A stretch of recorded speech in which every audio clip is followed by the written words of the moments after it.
মাহে রমজান সামনে, এবারের রমজানে টার্গেট নাও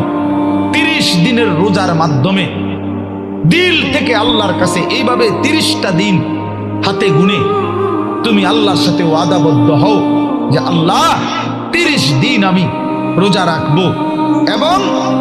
যৌন চাহিদা, লজ্জাস্থানের চাহিদা, অশ্লীলতা, বেহায়াপনা, নর্তকী, নাচ গান, উলঙ্গ ছবি দেখা, নারীকে নিয়ে চিন্তা ভাবনা, মেয়েকে নিয়ে অশ্লীল চিন্তা ভাবনা,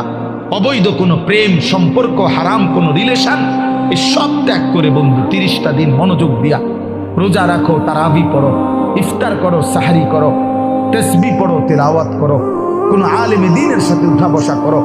ইমাম সাহেবের সাথে সম্পর্ক করো। ইনশাআল্লাহ দেখবা আল্লাহ চাহে তো 30 দিনের মাথায় আল্লাহ বলেন লাআল্লাকুম তাত্তাকুন, আমি আল্লাহ ওয়াদা দিলাম মোমেন তোকে মুত্তাকি বানিয়ে দেব।